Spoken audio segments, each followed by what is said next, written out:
আসসালামু আলাইকুম। নিনাস কিচেনে আপনাদের স্বাগত জানাচ্ছি। বন্ধুরা, আমরা বাঙালিরা যেমন খেতে পছন্দ করি আবার খাওয়াতেও পছন্দ করি। বাসায় মেহমান এলেই মজার রেসিপি তৈরির কথা ভাবি। আজ তেমনি একটি মজার রেসিপি তৈরি হবে। রেসিপিটি যেমন মজার তেমনি সোজা। যদিও এর মধ্যে দেখে বুঝে গিয়েছেন কি তৈরি হবে। হ্যাঁ বন্ধুরা, আজ তৈরি হবে রোস্ট। আমার এই রোস্টের টেস্ট হবে অনেক বেশি। আপনারা রেসিপিটি দেখলেই বুঝে যাবেন। স্পেশাল হবে চিকেন রোস্ট। খেতে যেমন মজার আবার দেখতেও হবে আকর্ষণীয়। আমরা দেরি না করে শুরু করি। একটি পাত্র নিলাম মশলা দেওয়ার জন্য। কিছু মশলা আগে দেখে নিচ্ছি। দিলাম 1 মুঠ কাজু বাদাম, আমন্ড দিলাম 1 মুঠ, পেস্তাও দিলাম 1 মুঠ। বাদামগুলো পানিতে ভিজিয়ে দিলাম। আমি হালকা গরম পানি দিয়ে ভিজিয়েছি। এই কারণে খোসা ছাড়াতে সুবিধা হবে আমাদের। তারপর কুচি করে রাখবো। এবার আবার দেখে নিচ্ছি রোস্টের মশলা। নিলাম একটি জায়ফল, জয়িত্রী 4 টুকরো, দারুচিনি 4-5 টুকরো, বড় এলাচ 1টি, ছোট এলাচ 20টি, 1 চা চামচ সাদা গোলমরিচ। রোস্টের সাদা গোলমরিচই দিতে হবে। এই মশলাটি আগে দেখে নিই। বন্ধুরা, মশলাগুলো দেখে মনে হচ্ছে কালো গোলমরিচ। আমি উঠিয়ে দেখাচ্ছি, এই রকম হবে না বন্ধুরা, এগুলি হলো কাবাব মশলা। এই রকম হবে দেখতে। কাবাব মশলা দিলাম আধা চা চামচ। এবার এই মশলাগুলো গুঁড়া করে নিতে হবে। তবে মশলাগুলো আমি পুরোপুরি ভাজবো না, 1 মিনিটের মতো ভেজে গুঁড়া করে রাখবো। সেটা আর দেখালাম না। এবার মাংসের কাছে যাই। মাংস ধুয়ে পানি ঝরিয়ে নিয়েছি। পানি ঝরানো মাংস এই পাত্রে দিয়ে দিলাম। কয়টি মোরগ নিয়েছি তা তো বলা হয়নি।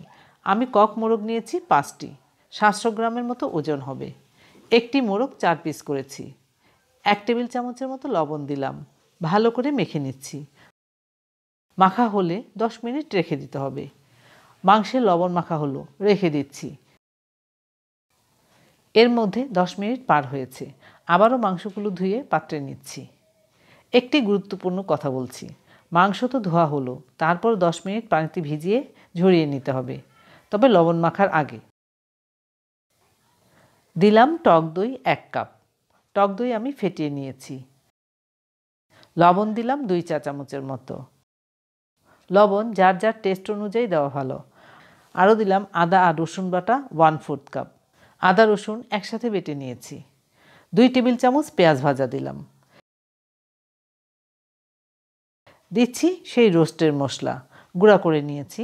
2 চা চামচের বেশি দিলাম। আমি ধাপে ধাপে রোস্টের মশলা দেব। 2 চা চামচ মরিচ গুঁড়া দিলাম। আর দিলাম ধনিয়া গুঁড়া 1.5 চা চামচ। এখানে 20 পিস মাংসের টুকরো আছে। আমি মশলাগুলো মেখে নিচ্ছি। বন্ধুরা, আপনারা দেখতে থাকুন, তাহলেই বুঝে যাবেন রোস্ট কত সহজেই তৈরি হয়ে যায়। আবার খেতেও হবে দুর্দান্ত, যার তুলনা নেই। এর মধ্যে মশলা মাখানো হলো, রেখে দেব। 10 মিনিটের জন্য রেখেছিলাম। দেখুন রং কত সুন্দর হয়েছে। এবার রান্না শুরু করি। দিলাম 1 কাপ তেল। তেল অল্প গরম করে নিয়েছি। এলাচ দিলাম 6টি মুখ ফাটিয়ে। লবঙ্গ দিলাম 6টি। দারুচিনি দিলাম 3 টুকরো। আধা কাপ পেঁয়াজ কুচি দিলাম। গরম মশলার সাথে পেঁয়াজ একটু ভেজে নিলাম। এবার আবার দিচ্ছি পেঁয়াজ বাটা 2 কাপ। পেঁয়াজ বাটা ভেজে নিতে হবে। পেঁয়াজ বাটা ভাজা হতে থাক, এর মধ্যে আবার দিচ্ছি বাদাম বাটা। এখানে আছে কাজু বাদাম, পেস্তা, আমন্ড আর চীনাবাদাম। সব মিলিয়ে আমি পেস্ট তৈরি করে রেখেছি। 1 কাপের মতো হয়েছে। তবে এখানে আমি চীনাবাদাম অল্প করে দিয়েছি।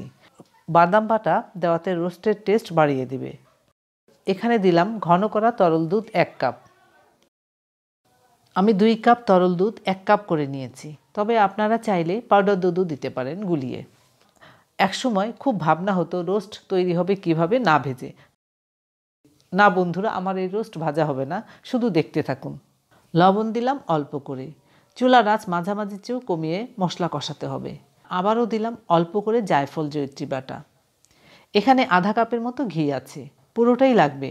এখন দিলাম 2 চা চামচ ঘি।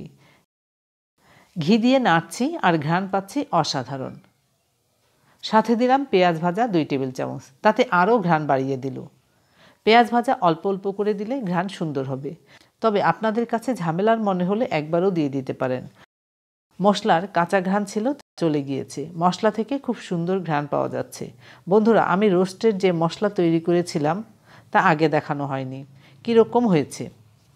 রোস্টের মশলা পুরোটা আমার লাগবে না, রেখে দিব, পরবর্তীতে আবার তৈরি করা যাবে রোস্ট। আরও 1 চা চামচ মশলা দিলাম, এর মাঝে আমি আরও 1 চা চামচ রোস্টের মশলা দিয়েছি। আবারও নেড়েচেড়ে মিশিয়ে দিলাম। এবার দিয়ে দিলাম মাখানো মাংস। আমাদের কাজ হবে মাংসের সাথে মশলা মেশানো হলো। 5-7 মিনিটের জন্য ঢেকে রেখেছিলাম। কক মোরগ নিয়েছি, সেদ্ধ হতে সময় লাগবে কম। চুলার আঁচ বাড়িয়ে দিয়েছিলাম। এর মধ্যে দিচ্ছি আলু বোখারা 6টি। আবারও ঘি দিলাম, দিচ্ছি পেঁয়াজ বেরেস্তা। আমাদের পেঁয়াজ বেরেস্তা লাগবে 1.5 কাপ। পেঁয়াজ বেরেস্তা ইচ্ছে করলে একবারই দিয়ে দিতে পারেন। আবারও ঢেকে দিলাম।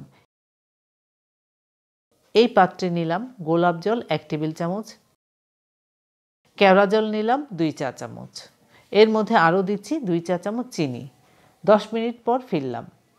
দেখে মনে হচ্ছে মাংস অনেকটা সেদ্ধ হয়েছে, খুব সুন্দর ঘ্রাণও পাচ্ছি।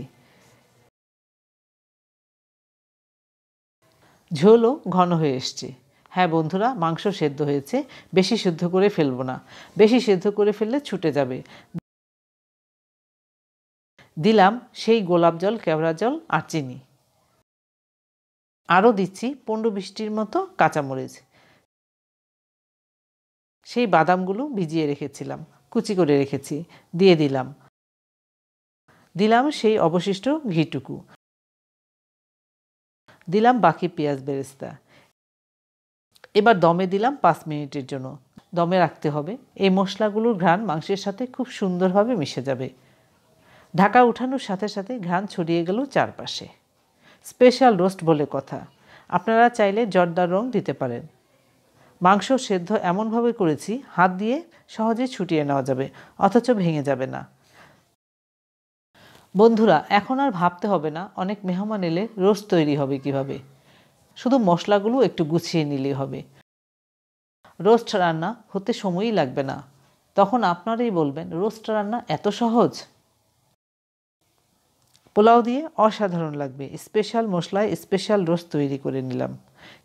এবার আপনারা পরিবেশন করুন সাদা পোলাওর সাথে চিকেন রোস্ট। ধন্যবাদ সবাইকে আমার ভিডিওটি দেখার জন্য। আপনারা ভালো থাকবেন সবাই।